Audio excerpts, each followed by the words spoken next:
Hi மக்களே, நான் இன்னைக்கு உங்களுக்கு பாயசம் எப்படி வைக்கிறதுன்னு சொல்லித்தரேன். எங்கள் ஊரில் அடை பாயசம் வைப்பாங்க. ஃபஸ்ட்டு குக்கரில் ஈஸி மெத்தடில் பாயசம் வைக்கிறது, சிம்பிளான மெத்தடு. ஃபஸ்ட்டு அடையை வேக வைக்கணும். அடையும் சவ்வரியும் கொஞ்சோண்டு நெய்யும் போட்டுட்டு தண்ணி ஊற்றி நல்லா வேக வைக்கணும். நல்லா வேக வச்சுட்டு 4-5 பிசில் எல்லாம் வரும்போது நல்லா வேகும்.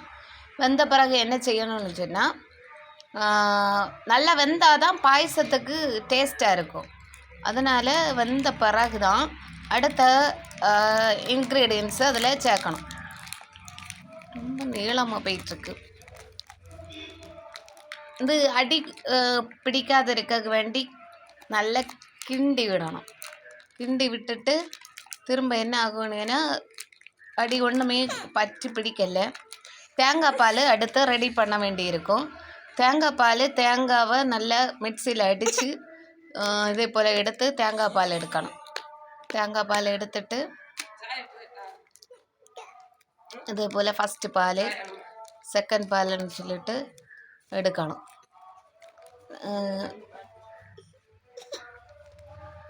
தேங்காய் பால் தான் இந்த பாயசத்துக்கு டேஸ்ட்டு கொடுக்கும். மாதிரி தேங்காவை திருவி இந்த மாதிரி தேங்காய் பாலை எடுத்துட்டு அதுக்கு பிறகு சர்க்கரை ரெண்டு கூடு அடைக்கி 2 துண்டு சர்க்கரை. இது 1 கிலோ சர்க்கரை இருக்கும். இதை நல்லா 4 துண்டாட்டு முறிச்சிட்டு இதுக்கு கூட தான் நம்ம எதை ஊற்றணுங்கன்னா தேங்காய் பாலை ஊற்றணும். தேங்காய் பாலை ஊற்றி அடுத்து நல்லா ஊற்றி கிண்டி அதை அடுப்பில் வச்சு கொதிக்க விடணும். கொதிக்க விட்டுட்டு அதுக்கு பிறகு என்ன செய்யணுங்கன்னா, குக்கரில் வேக வச்சு அடையும் சவ்வரியும் சேர்த்து அதில் தட்டி வேக வச்சு எடுக்கும்போ பாயசம் ரெடி ஆகும். பாயசத்தில் இனி நெய்யும் அண்டிப்பருப்பு எல்லாம் வதக்கி போட்டால் நம்ம ஒரு பாயசம் ரெடி. தேங்காய் கொத்தும் வதக்கி போடணும்.